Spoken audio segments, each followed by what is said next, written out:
Thank you very much for that introduction, and thank you, Reed, and for to Freedom Defense Canada for inviting me, and to all of you for giving up your Saturday to be here today and chat a little politics.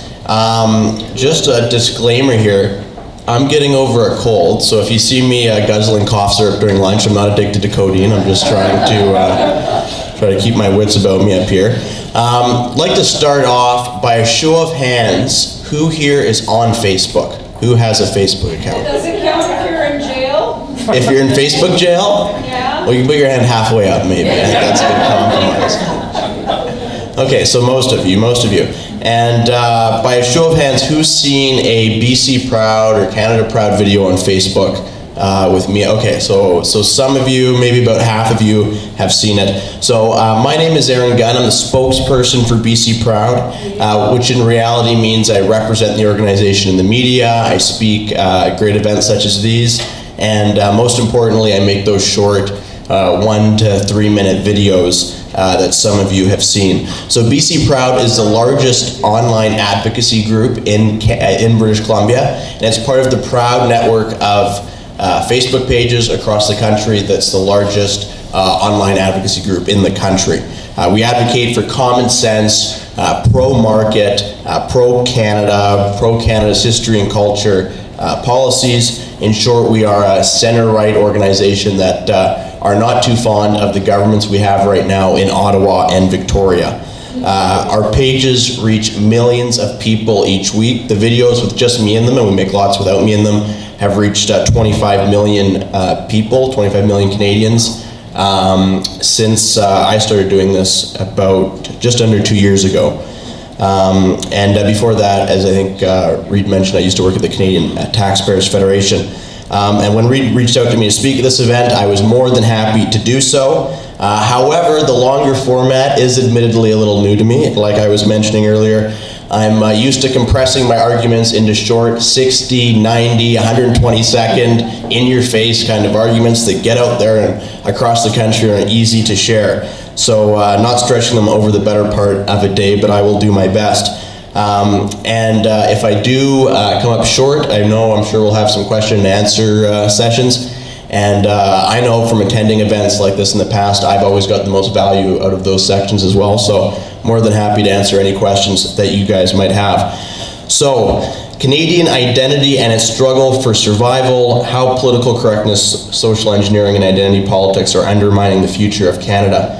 So I was trying to think yesterday of how to introduce this topic, and the phrase I kept coming back to, however inelegant it was what is happening to our country? And what else can someone say after watching the footage that was just the other week from the CBC in Quebec of the applause and adulation to convicted Al-Qaeda killer Omar Khadr? Applause and adulation. This is an individual who took up arms against Canada, who built IEDs that targeted Canadian and Allied soldiers, and who murdered an American medic with a grenade. Yet one of the show's commentators even gushingly referred to Khadr as a, quote, strong and amazing person, while Khadr just sat back and took it all in with the grin of a Cheshire cat. And really, in his defense, why shouldn't he be smiling? Not only did he literally get away with murder, he was also handed a $10.5 million payout from taxpayers, courtesy of the Trudeau government, which all of you helped pay for. How can an individual who takes up arms against Canadian soldiers and those of our allies, who's been found guilty of murder, still line his pockets with taxpayer money, while at the same time Canadian veterans who have suffered and sacrificed so much for this country are forced to fight our own government for every single penny? But somehow that wasn't even enough for Mr. Khadr. Instead of having the basic decency to just go away after the settlement, he's now parading his exploits all over national television and being fawned over by taxpayer-funded institutions like the CBC in the process. And look, even if you believe this individual deserved another chance at life, and even if you somehow believed that this $10.5 million payout was somehow deserving, surely we can all agree that a life of terrorism and murder is not something to be celebrated and applauded. Can we not even agree on that anymore in this country? And of course, all this begs the question, what was he doing on the CBC in the first place? Is it not enough that taxpayers forked over these millions and millions of dollars? Must we now also provide him with free, gushing publicity as well? How about focusing instead on our men and women in uniform, on our veterans, who as I said, sacrificed so much to their country through their service to Canada? They are the real heroes who deserve our applause and adulation, not the individual who was trying to kill them. Of course, all this is part of a trend in this country, an unfortunate trend, where the enemies of Canada exploit our laws, abuse our freedoms, and weaponize our own tolerance against us. And now dozens of Canadians who traveled overseas to fight for ISIS are trying to return, and we're letting them do it, refusing to strip them of their citizenship as they do in the UK, and instead prioritizing quote-unquote rehabilitation. Now these are individuals complicit in some of the worst human rights violations in a generation, including mass rapes, executions, and public beheadings. The government should be sending a clear message that they're not welcome back, and anyone who still tries to return should be prosecuted to the full extent of the law, up to and including, in my opinion, the criminal statute of treason for taking up arms against Canada and our allies. Anything less, in my opinion, is a miscarriage of justice. But it's a miscarriage of justice that happens all too often in this country. There's simply no greater responsibility of government, excepting maybe the defense of one's borders, than ensuring the rule of law is upheld, justice is served, and the safety of our citizens is guaranteed. And yet it fails to do this and uphold this basic responsibility over and over again, sometimes due to a lack of political will or political leadership, sometimes due to activist judges, sometimes to a combination of both. A perfect example, I think, are the tent cities that occupied swaths of Nanaimo and Victoria up until very recently. You cannot simply be allowed to pitch a tent wherever you want, whenever you want, without regard for the consequences and without regard for the law. And yet they were allowed to do so for months, and at least in Victoria. In Maple Ridge, it's still going on. In Nanaimo, I'm not even sure exactly when it started, but it was obviously going on for a long time. But the flaunting of the law is not merely reserved to those on the fringes of our society. 2 federal MPs from this province, including Green Party leader Elizabeth May, down in Victoria, ignored a court-ordered injunction and were recommended for criminal charges, if you recall, for the Trans Mountain Pipeline. The very same people who took an oath to uphold our laws and respect the democratic process are openly flaunting them and encouraging others to do the same. In a free and functioning democratic society, this kind of behavior is not sustainable and certainly not acceptable. And while protesters are perfectly entitled to their own opinions and the right to express them, they're not entitled to their own constitution, their own set of laws, or their own personal vetoes over every single project in which they disagree. And yet it just happened again in April, when charges were dropped against 14 individuals who flagrantly violated a court-ordered injunction in January. If you recall, that's when the RCMP had to go up close to Houston, BC for the Coastal GasLink pipeline. And these charges were dropped against these individuals even after they broadcast and bragged about their actions to the world. And one of the individuals they let off, Molly Wickham, did a media interview after these charges were dropped. And she refused to even guarantee she wouldn't do it all over again, leaving open the possibility she'll just violate the injunction again in the future. And how much did this criminal behavior cost us? Not only did they delay a $1 billion gas pipeline critical to our nation's economy, they forced taxpayers to pick up the tab for tens of thousands, if not more, in policing costs. But sometimes it's not the individuals, but the laws themselves that need changing. It's a sad fact that life sentences in this country mean almost nothing, even for the perpetrators of some of the country's worst and most gruesome crimes. Brian Abrosimo, a serial rapist who has raped at least 3 women, including an innocent 11-year-old girl in Langley, BC, was arrested, sentenced, and released repeatedly, including again in 2017. Dale Cunith, who tortured a 6-year-old baby, the details of which I won't even describe, was released on parole last year, just after 7 years in prison. And earlier this month, how is it that Randall Hopley, the convicted sex offender and child abductor who was assessed by Correctional Service Canada to pose a high risk for violent and sexual reoffending to children, was released into the streets of Vancouver? When someone is tried and convicted of violent sexual acts against young children and are assessed at a high risk to reoffend, we cannot simply release them back into our communities.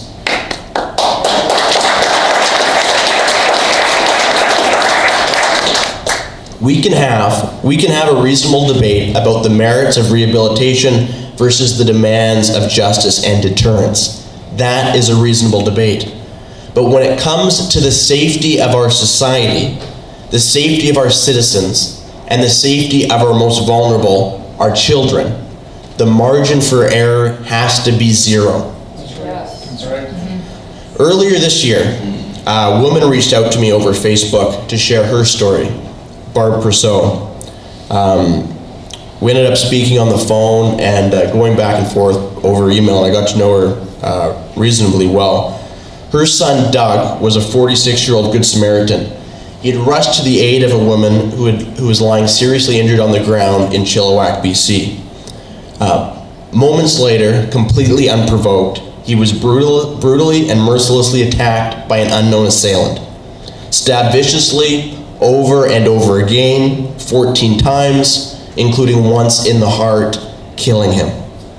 The attacker was later arrested and identified as 35-year-old Kirkland Joseph Russell, an individual known to police with over 50 prior convictions, including 8 with a knife.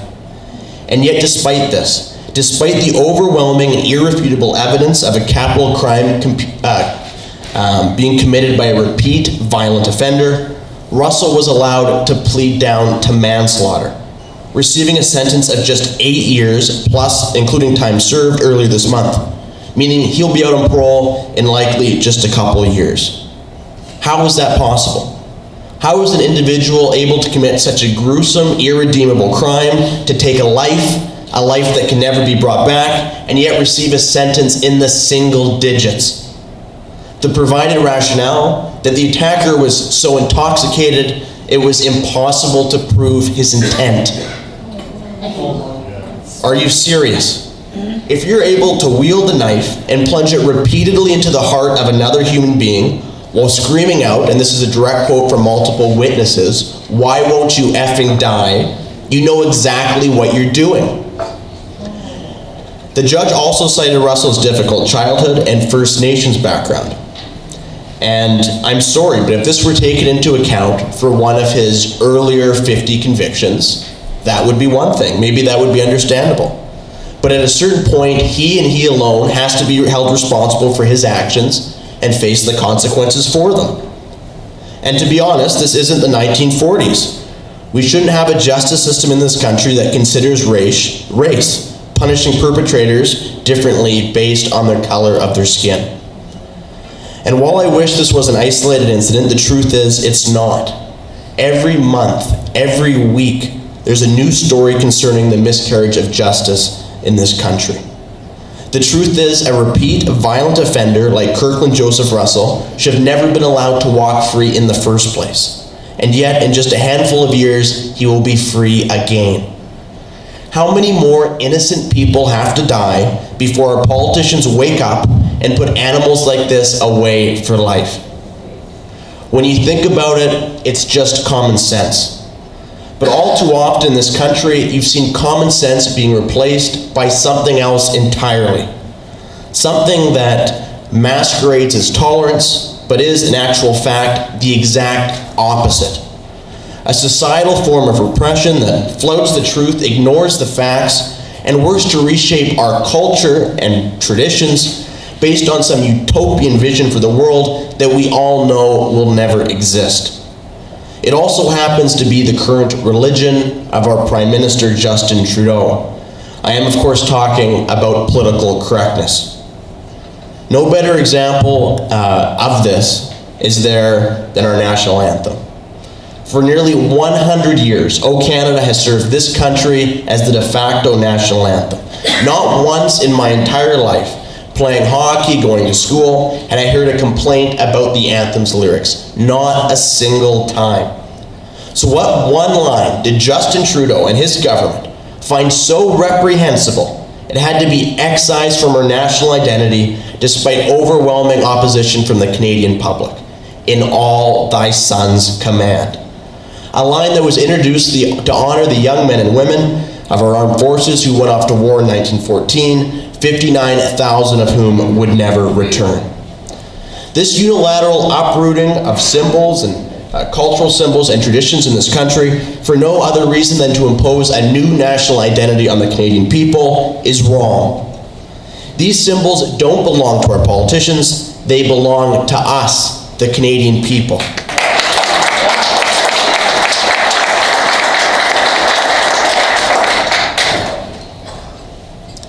But unfortunately, it's not just in our symbols where political correctness has taken root. It's in the government policies themselves. In our military, instead of seeking out the best possible candidates for service in our country, recruiters are forced to chase quotas, demanding a certain percentage of recruits be among various groups in our society. What are we possibly thinking? Not only do we have a critical shortage of troops as it is, but the idea of ever turning a Canadian away from military service because of the wrong gender or skin color is full-blown insane. Not only this, it also demeans women and visible minorities, the vast majority of whom don't need special privileges to join and excel in our country's armed forces. And yet just last year, white males were told 17 trades in the military were full, when in fact they weren't. The truth is, instead of selecting the best possible soldiers, sailor, airmen for each individual trade, the government is off filling arbitrary quotas, prioritizing virtue signaling over our national defense. With social engineering the new norm and political correctness, as I said, the new religion. And now the government's denying new maternity benefits to certain women, choosing only to reward those who divvy up their leave with a spouse at the expense of those who make a conscious decision to stay home with their newborn child. It's all part of this government's crusade for what they see as the only iteration of true equality. And frankly, it's insulting. Canadian women don't need the government to tell them what to do. They are strong,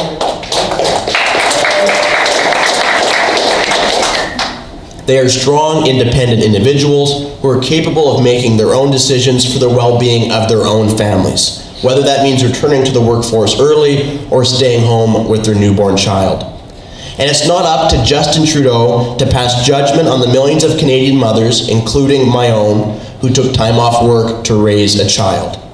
What he fails to grasp over and over again is that true equality for women doesn't mean trying to predetermine their fate through government policy.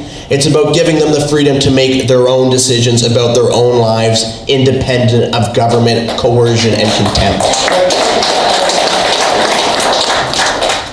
So instead of trying to reorder society to match some fictional utopia, let's extend these new benefits to all families, to all women, regardless of who takes time off or not, entrusting them and their spouses to make the choice that's right for them in their own unique situations. Because at the end of the day, it shouldn't be up to the government to manipulate how we manage our careers, raise our families, or live our lives. It should also not be up to the government to rewrite our history. Amen. Yes.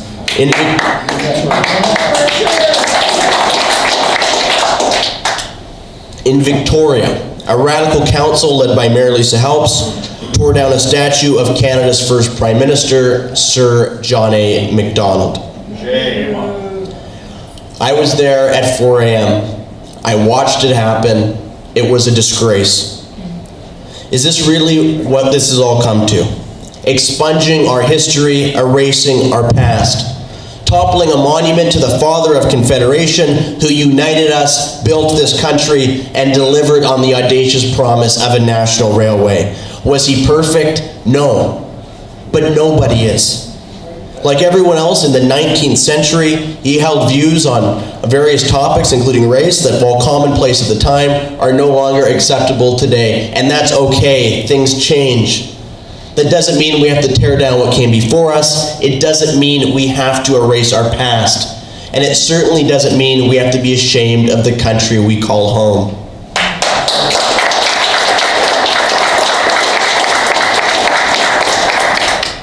Canada, for all its faults, is still the greatest country in the world.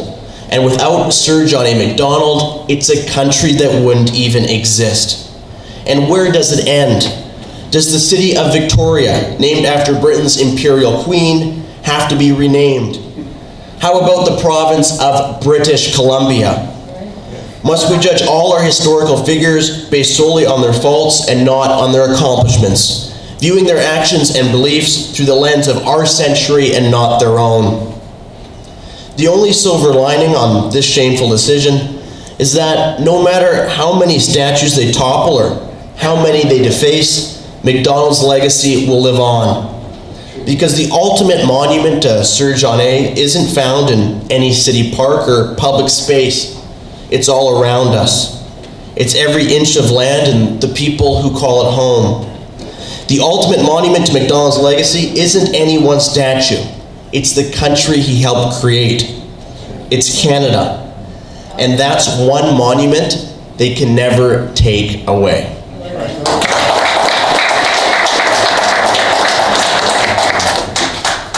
All right, that's part one.